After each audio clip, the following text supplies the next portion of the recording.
Hello, everyone. So I'm here to introduce you to the nine. So it was about 3 months ago that Magenta gave me her blessing to go ahead and channel the nine.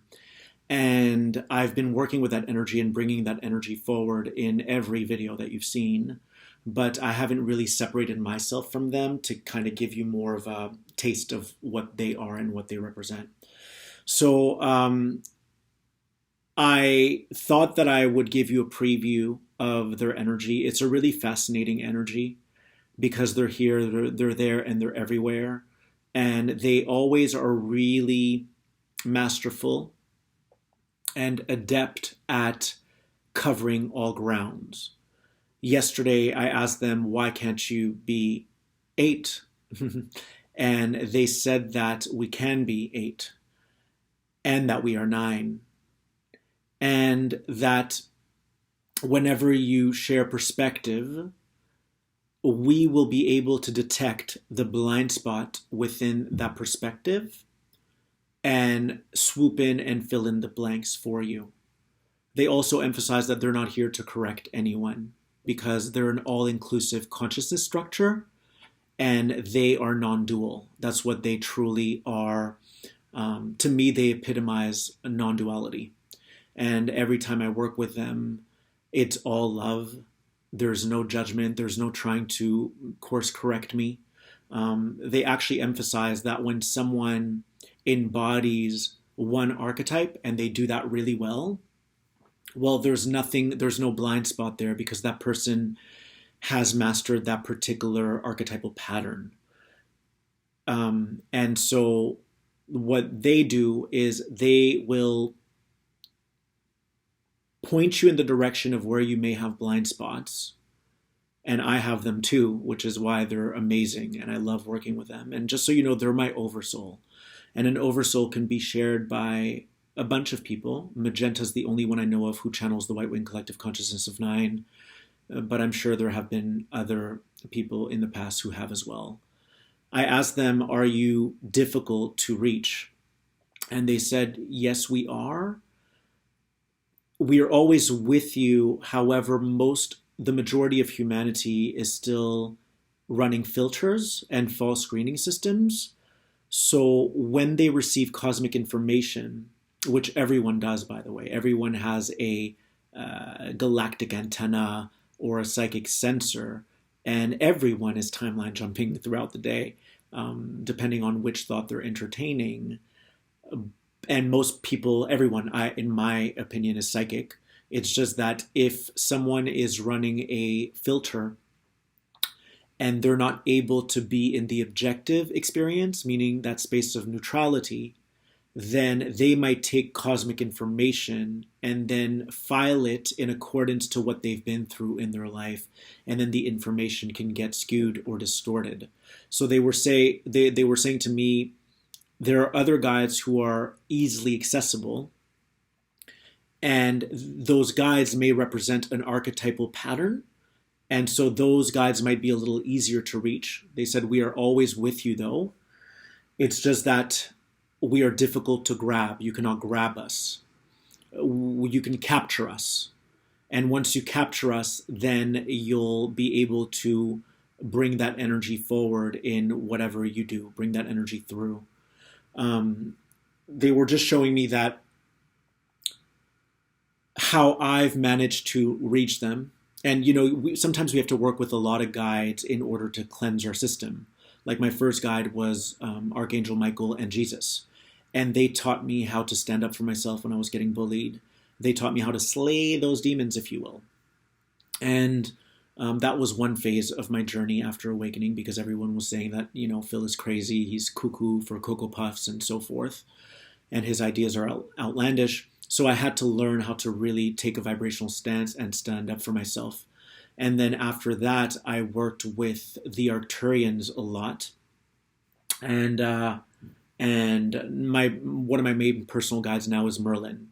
So the nine to me are my collective guides, meaning that they help me channel information for the collective, and they teach me how to break down information in a way that's actionable, in a way that's relatable, and in a way that is comprehensible for people. Because most of us have that inner knowingness. Like most of the time when I ask them a question, I already know the answer, but I know the answer as a clear, cognizant, innate knowing. Like I already know that it's a yes or no. However, when I bask in that energy for a while, kind of like taking a bath, I'm able to receive more telepathic transmission from them that embellishes upon that yes or that no. And they're very masterful at showing me all of the different angles of things. They will never correct you. They've actually shown me that whenever you see a teacher that is constantly correcting you, then that teacher may be an ascended master, and they might have come into the ability of mastering, let's say, 3 archetypal patterns, but the 9 kind of have the overview and they're able to see where that person's blind spots are. So if someone's constantly correcting you, they might be a warrior within that particular matrix field. I'll give you an example. Let's say that you were a literal soldier and your job was to kill people back in the day, and you became the best soldier there was. Then no one would deny that you're an amazing soldier, that you are definitely fulfilling your duty or your mission, and yet there would be a blind spot where, do we ever have to kill? Is that ever necessary to, let's say, correct people and try to fix them all the time? Is that really necessary? Obviously, yes, from one viewpoint it is, because that person is needing you to be their teacher. So they're drawing that into their experience. However, the 9 are always showing me where even I will try to put things in a box sometimes, and they like very quickly show me, Phil, what you're feeling right now is true, and it's accurate, and we also want to show you that there's another angle to this as well. We don't ever want you to get complacent. They were also showing me that if, let's say, someone says that our spirit guides are us, they're higher dimensional aspects of who we are, or different shards of our soul that are spread out throughout the cosmos, they always show me that that's true, that our spirit guides and the angelic helpers that are guiding us along this path are other aspects of ourselves. But the other day they gave me the coolest download, which was that, say that one of your guides is on a parallel reality. It has friends, it has a dog, right? And I'm just giving you an example because it's not only different versions of Earth, meaning alternate realities of Earth, but there are also other star systems. You might be an Arcturian on a different star system, but let's just stick with this example for now. They showed me, because I asked them, I'm like, are our spirit guides us, or are they different beings? And they're always saying it's both. It's always both. Because they don't rule out perspective. They include all perspective. It's interesting. The other day, someone said to me on a comment on Instagram, you always go back and forth. 1 minute you say that demons exist, and 1 minute you say that the darkness is your friend. And what that was they were misinterpreting my teachings. I've never ever said that demons don't exist. I believe in everything, and everything does exist, and that will be contingent upon where you're vibrating. So if you're someone who's very negative and always playing the victim, then you will have demons attached to you. I've actually seen entity possession, demonic possession. I've seen it. I'm actually able to identify the different spirits now within the dark faction, or within Team Dark. And then there are angels, who work with the light, but then there's the child of the light and the dark. And for me, I see that everything serves a purpose. So do demons exist? Yes, they do. Do angels exist? Yes, they do. From a different viewpoint, could you say that demons are light that is disguised, meaning disguised light that's trying to teach you a lesson? Maybe the demon is bullying you and you need to stand up for yourself, or you need to learn how to set firm boundaries. Yes, that's true as well. So it's disguised light. I will never ever rule out perspective. That's what the 9 have taught me. And I felt my heart just completely open like a lotus and into that all-inclusive thing. And the second that I go into absolutes, like, nope, that doesn't exist, or nope, there's no, that's nonsense. That's the second I go into that mentality, I'm no longer connected to the nine. No longer. That's how evasive they are. They're like catch me if you can, but they're always here. You know what I'm saying? But in order to keep that connectivity going, I need to always be in a space of neutrality. So whenever you guys see me get like, very animated, that's not the nine. That's an aspect of the nine, which is my human expression. And the nine are always above me, kind of like a Google map, like they're zoomed out. And I have both those perspectives when I speak, which is why I'm able to be animated and expressive and, share passion. But while I'm doing that, I'm always aware that the nine are like, all right, then we need to bring you back and share a different perspective. That's kind of how they work. But the nine are in motion, if you will. And at the same time, they just said to me, they're in motion and they're not in motion because they're everywhere and they're in everything. They're in the Pleiades, they're in Arcturus and Sirius, they're found across the universe. And yesterday they said to me, we're the angels of the cosmos. We are the collective consciousness of the antimatter world. We are the collective consciousness of the spirit world. Meaning that what we may not be able to see are blind spots. They are here to assist us in showing us what we may not have access to. So, I was going to say something else. All right. The other thing is they've been really adamant about me sprucing up my English. So every day I'm learning new words. And the reason for this is because even though I'm able to transmit the light codes, they say that they have more to work with if I expand my repertoire of words. So everything I share is kind of a co-collaborative effort or a co-creative effort on behalf of me and the nine, which is my oversoul. It's a co-collaborative effort, but it's coming through my vehicle. And so some of you have said, you just keep refining yourself. And I thank you for that because that's my goal, is to always expand in many ways, not only through my meditation, but also in how I articulate certain things, how I enunciate certain things, because there's so much it's almost like a synthesis of so many different elements when I'm bringing information from the nine. So just to give you a little snippet into their personality, because they're very unpredictable is a good word. I asked them, and I asked them a random question. I just came up with this question before jumping on here. I asked them, do you guys teleport? All right, now bear in mind, I already know what they're going to say. But I have it's more of an inner knowingness because all of us are psychic and we have that capability or that ability. We all do. But again, I like to kind of decode the information in a way that is, in a way where there are a lot of details and intricacies in the answers. So I asked them, do you guys teleport? And what they responded was, from your perspective, yes, we do teleport. We meet you at the frequency in which your question was asked. So I'll repeat that. From your perspective, meaning from your vantage point, we do teleport. We meet you at the frequency in which you're asking the question. So when I got that visual, I just saw that, like, let's say that you have this very, the energy of creation above your head. And that's what they are epitomizing or exemplifying.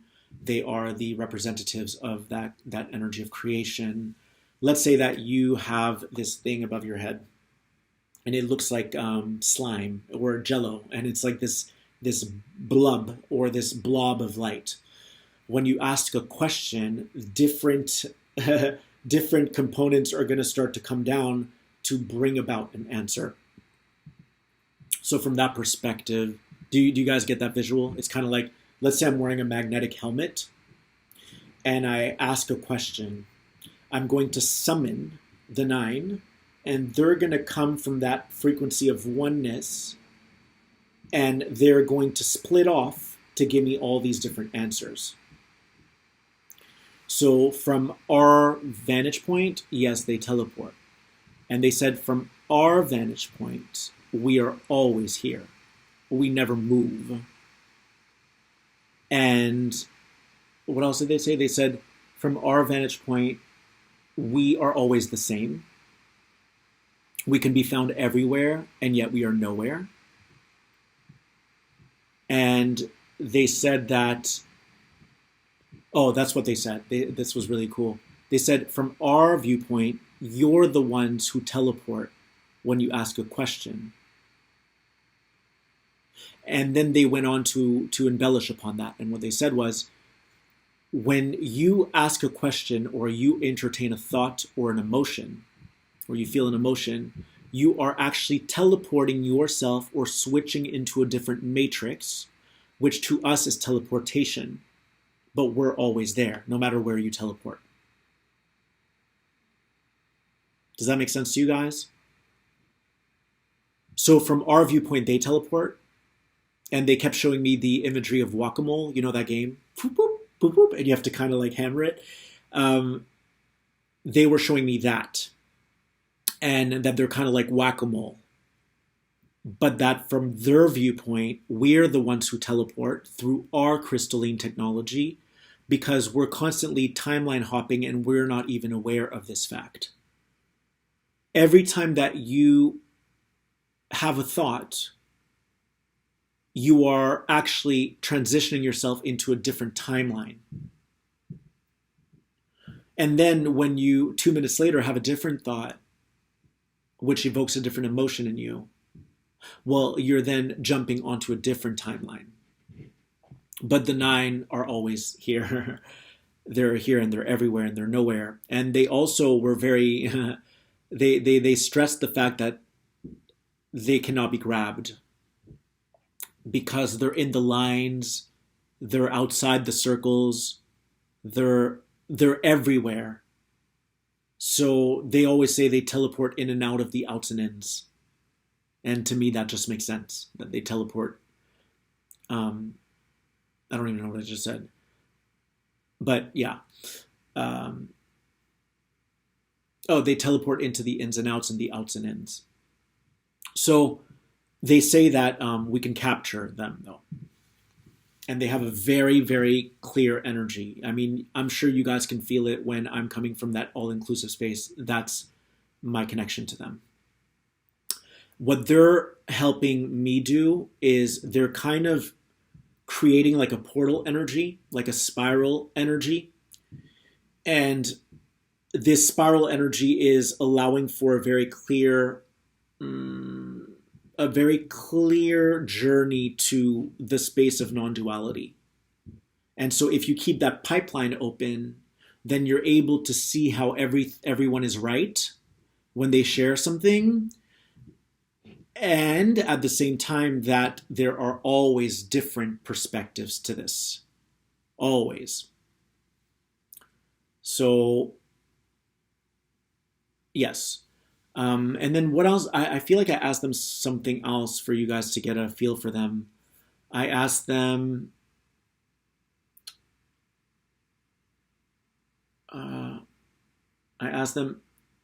oh,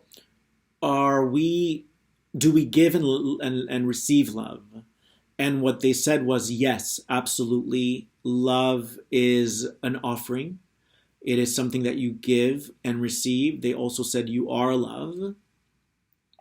And they also said that love isn't something that you give and receive. That's just from one viewpoint. It's something that's always here. It is. Love is. And we open up to love.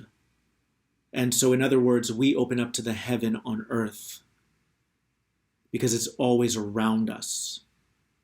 And when we don't feel it, it means that we are either disconnected from source or that we're going through something that is central to our own ascension.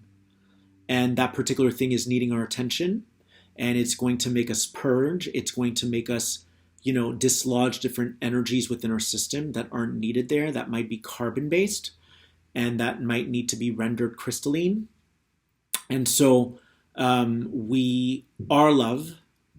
We express love. We give love. We receive love. And at the same time, love is always all around us. And they showed me that it was kind of like an extraterrestrial force. And all we need to do is open up the heart center in order to connect to that energy. Yes. You know, it's interesting because lately I've been seeing a lot of spiritual teachers on Facebook and on Instagram. And just recently I saw someone say something like, it's easy to be a monk in Tibet or on a mountaintop and not be faced with challenges. That's super easy. But try being a spiritual person in the world. And I see this a lot in the spiritual community, and that's okay. It's fine. That usually lets me know that that particular person hasn't reached that particular frequency. And the nine always say that our energy is Arcturian.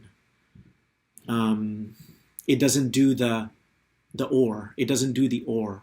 Like, oh, it's easy to be a monk in Tibet. The comparison, you know what I'm saying? The ors, they don't do that. They do the ands.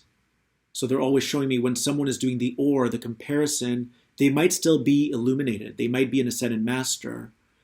However, there's the nine are kind of like that energy is overseeing them and saying, don't get so stuck in one box. There are infinite boxes.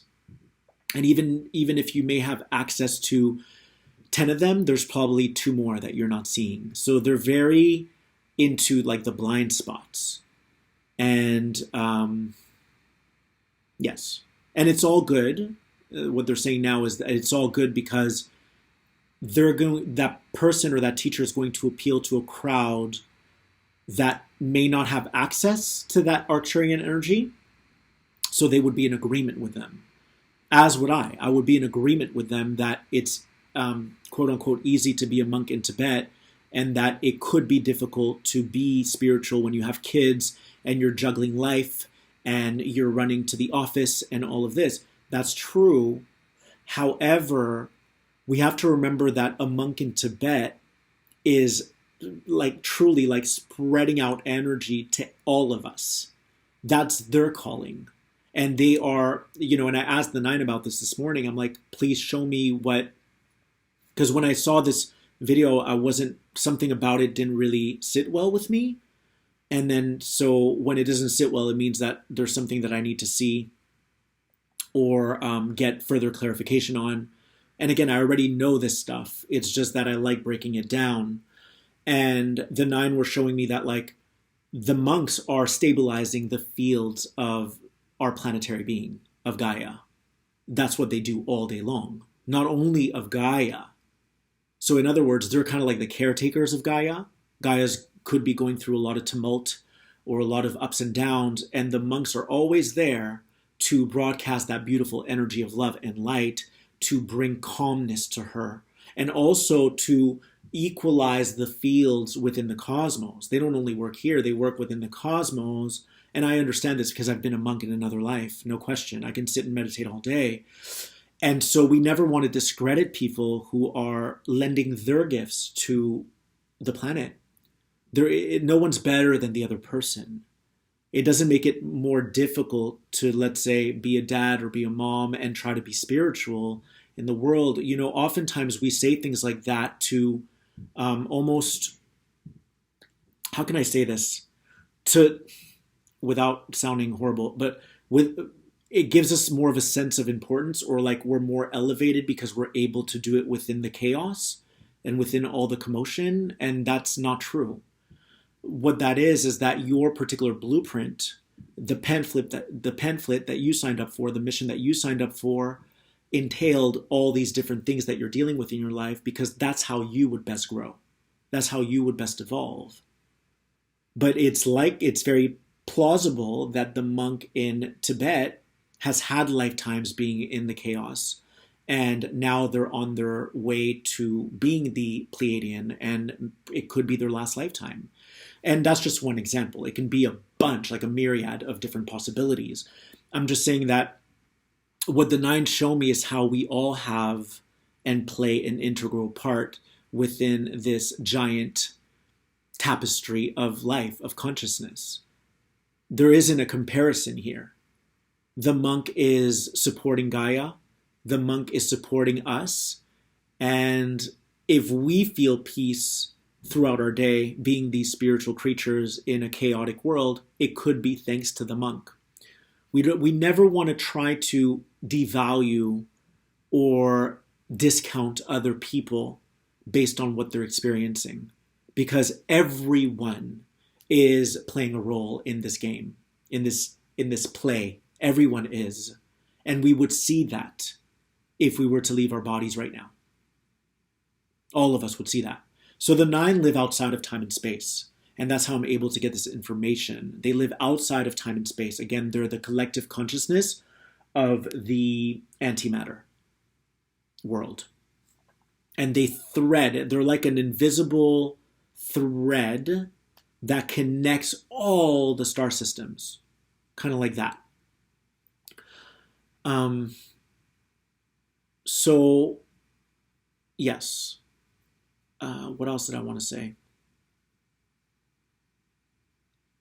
I'm trying to think if there's anything that I can ask them right now to give you more of a taste of what they are.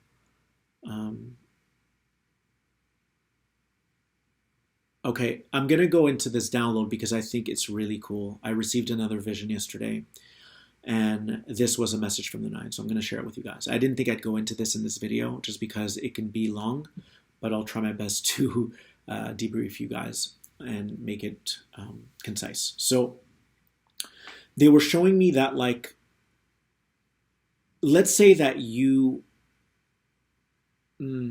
okay, so I'll give you an example about me. I was with Rex a couple weeks ago, and we were having such a good time with the dogs. We went to the park, and came 2 p.m. we had to split off. But we didn't want to split off. We had to split off because Rex had to go to work, or I think I had something to do, whatever. We had to split off. But both of us wanted to be there with the dogs. We didn't want to go anywhere. And so I asked the 9 about this yesterday, and they said, Phil, when people are aligned to things that don't make them happy, then, so in this instance, it would be like, let's say that Rex isn't loving his job and he can't wait to work with me full time, right? I'm just giving you guys an example. When people have things in their vibrational field that they're not really resonating with, and I'm not talking about like if you're a mom and you love your kids and you're not able to get to a dinner with a friend because you're with your kids, because, you know, we love our kids, or I don't have kids, but you love your kids. And obviously that's a point of attraction for you that you decided upon because it would bring about a lot of joy. I'm not talking about those things. I'm talking mostly about when you really dread something. You're like, I don't want to go to work right now, or I don't want to leave this moment. They were showing me that spiritually, you're already at this level where you know what you want in life. You know what you want your day to look like, or how you want your day to unravel. But if there's something in your body that is dense, fear, or if, let's say, you have stress, anything that's in your body that's dense, that's going to externalize itself in your physical world. And it's going to then, it's almost going to make you, it's going to relegate you, right? It's going to kind of make you drop a few stairs or a few levels. And everything is going to vibrate slower. Everything's going to vibrate slower. So spiritually, you want to have fun. You want to go do this. You want to live your purpose. You want to do all these things, and you want to keep it going all day. But physically, there's still something in your body, a blockage, if you will. And that blockage is solidified in your external world. And they showed me that it was like a big brick or a big boulder. And if you have more boulders, because all of us have some boulders, but if you have a bunch of boulders in your physical world or in your body that then transmit outwardly and are part of your experience here, you're kind of in a time loop. And it's not so much a time loop, it's that you're not able to be as efficient in your life. There are things getting in the way of what you want to get to. So let's say you're a musician and you're like, I have to go to this job that I hate. They were showing me that that job is like a boulder.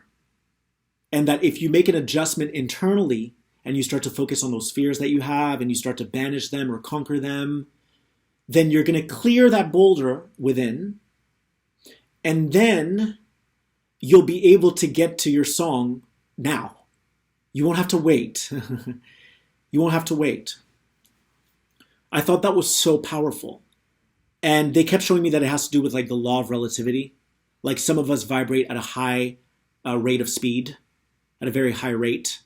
And so that's why we're able to manifest really quickly, because we've already tended to those issues or to those blockages or those knots from within, and we've untied those knots. We've disentangled from that web that was keeping us from that organic human self, from that organic template. So let's say that you are at a job that you hate and you wish you could just be with your kids. Could it be that there's a solution where you would work from home? Yes, of course there would be. It's an abundant universe. And so you being at the job would indicate that there's something within you that thinks you're either not worthy of something better, or a part of you might be fearful that there won't be enough money or enough bread on the table. And the more blockages we have within our system, the more that those actually become a part of our linear time-space reality, of that time-space continuum, and then you become like a slave to time. So you might be at a job for 8 hours and you're like literally like in a prison. Get me out of here. And that would pretty much denote that you're vibrating at a lower speed of light, because it takes you longer. I don't know why I did that, but it's like slow motion. It takes you longer to get to what someone might be able to do right now because they've become a master of the reality. Mastering your reality isn't only about mastering your mind, your spirit. It's about having the antimatter world merge with the matter, meaning the non-physical with the physical. Having the masculine merge with the feminine. Having the sun merge with the moon. Having the light merge with the dark. And then having a baby. The light and dark have a baby. And that baby is you. So I hope that I'm like telepathically illustrating this in a way that you can understand, because to me, it blew my mind. Wide open. You know, they were showing me that, the quote that came through from them was, what was it? It was, I'm sorry, you guys, I'm not remembering. It just came to me before jumping on here.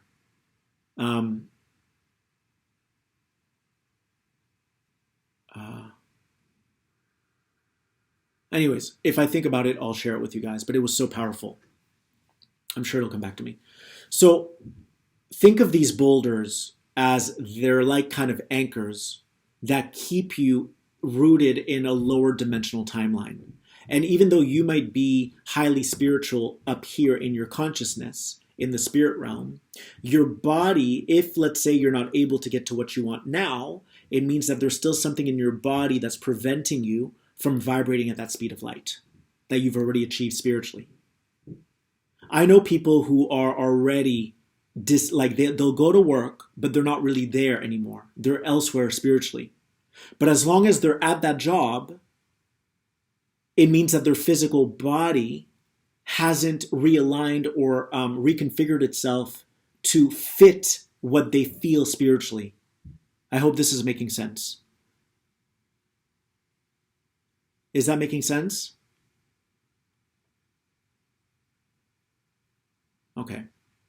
So, sometimes we can waste time doing things we don't love, is what I'm saying. We can waste time doing things we don't love when if all of your bodies, your mental body, your spiritual body, your physical body, and your emotional body are working in concert with each other, they're harmonized, they're synchronized, then you're living a life of a high quality. Like you're over the moon every day. And then it's not so much about, well, yeah, but then, oh, that's what came to me in the shower. Um, let's say that you're at a job that you hate and you miss being in your studio recording a song. They were showing me that, like, we shouldn't miss that, meaning like it's normal that you'll miss it because you're away from what really makes you feel enlivened and really makes you feel impassioned. But we want to get to a place, we want to vibrate ourselves to a space where we eventually are always doing what we love and we don't want to miss out on life. So rather than missing music or missing being with your kids because you're at a job that you hate, that's fine. That's all fine and dandy because you're going to get to that and then you're going to appreciate it much more. It's kind of like when you travel out of state or out of country and then you come back to your home, you're like, oh, I missed my home. That's all good. That's fine and dandy. But what they were showing me is hopefully we can get to a place where we're always living in alignment, meaning that your body is happy to be at work. Your emotions are happy to be there. And then rather than missing the thing that you're trying to get to, you're not missing out on life anymore. You're enjoying every minute. You're embracing every minute. And obviously, as we know, that's not the case. There will be times where you have to go through a dark night of the soul, or times where you go through purging of old dense energies within your body, and then you're having to change the contents within your DNA, and that can hurt a little bit because it's like, I hear people all the time saying, get back up if you get knocked down. Sometimes it's okay to just stay there for a while, just lie down for a while. I've been knocked down a lot of times, and rather than getting back up, I'll just lay there for a month sometimes because I'm honoring that there's a shedding going on. There's a peeling back of layers that I don't need anymore. So I'm not just going to get back up and avoid, yes, we have to get back up. That's for sure. We have to get back up and not give up on life or not forfeit this game. But we also want to honor that if we're going through a purging process, I call it divine purging process, then we're going to sit there for a while or lie there for a while. So back to the download, and I hope it's resonating. It's like every blockage you have within your system, within your physical body system, is why we incarnated at this time. Because we're already spiritual beings. We're already spiritual beings. We don't have to work our way up. In a way, we do from this physicality or from this linear viewpoint. Meditation allows you to raise your frequency and all of this. So yes, we do, but it is our divine birthright to be elevated beings. And the reason why we came here is to clear all of that density and to rewrite history. We came here to rewrite history. And the other message I got was that's why it's so important that when you are about to get reactive or angry or you're about to get frustrated, sometimes we will slip anyways and be like, screw it. I'm just going to get messy right now and no one's going to catch it because I'm only going to get messy for a minute and then I'll get back to my alignment. But what they were showing me is that that minute has the entire Akashic records inside of it. The entire Akashic records. So we can't just get sloppy and say, oh, I'm just going to get messy right now, even though deep down you shouldn't. You shouldn't get reactive. You shouldn't get angry. You shouldn't get defensive. We do it all the time. I do it too. However, I'm learning how to catch myself and recognize that in that moment, a time capsule is opening, meaning a time capsule from the past is opening, and I'm in charge, we're all in charge, of rewriting history in that moment. And rather than being robotic, like these robots who are just repeating history and getting reactive again, and I gave the example once of like when you get a parking ticket, the face you have, the expression you make is something that the parking meter has seen a million times. That's us being a slave to the matrix. So it's up to us to go, okay, wait, Let's put ourselves into this other person's shoes. Have they seen this before? Yes, chances are they see it all day. And let me just surrender to this moment and choose something different. Choose a different reaction. And in that moment, you can promote healing for them because I'm sure they go through a lot. And you can promote healing within yourself. And you can also promote healing of the timelines. Because history is not going anywhere. The only thing that's changing is that we're transmuting history. We're rewriting history. And so when someone tries to push your buttons and you're about to, boil over and get really irritated and frustrated and reactive, just know that by pausing for a minute and choosing a different timeline or a different thought, right? We talked about this in the beginning of the video. Choosing a different timeline, a different thought is actually going to imbue the crystalline grid of Gaia with more and more intelligence, with more love, with more light. And that light will be more accessible by other individuals. And whenever a moment of the past appears or presents in our reality, the universe is counting on all of us to be responsible enough to select a different emotion, a different reaction, a different response. And let me tell you something. When you do this, that energy, how can I explain it? That energy beams. It literally threads out and back to the future of its inception point and creates a whole new tree, branches of possibilities from the past. Think about that. Because what you're doing is you're sinking your rainbow tentacles of love and light that are glittery and sparkly and healing. Think of them as positive tentacles. And you're sinking those tentacles back into the past when it presents, and you're choosing to rewrite the entire script. So everyone who once existed is receiving aha moments in that moment, right? Just like we do. Our downloads, what do you think those are? What do you think those are? Everyone in the past is receiving a download, and then they're now going on a different trajectory. How powerful is that? That just came to me now. So you're rewriting history, and then that automatically brightens the future. Automatically. And I'm speaking linear right now, but you get the idea. Because now everyone who was now in the past has just gotten epiphanized. They just had a revelation, and now they're going to go on a different trajectory. So pay attention to these moments where you are feeling the urge to play tit for tat. Let's not do that anymore. Let's not get vindictive. Let's not get spiteful. Let's not get hostile. Let's choose something different. And know that by doing this, you are serving the entire universe. The entire universe. Because you're choosing something that will benefit the collective whole rather than something that's already been created and repeated over time and time again. Time and again. You're choosing something different. Otherwise, all you're doing is being like a puppet or a robot that's implanted with all these different, etheric implants, and you're just replicating the past. That's all you're doing. All right. So before I conclude, before I wrap this thing, the message I wanted to share today from the 9 is that there are 2 ascension processes going on. There's the ascension of your consciousness, meaning that you can still elevate your mind if you're at a job you hate the rest of your life. You can still elevate your mind. But then there is the ascension of the physical structure.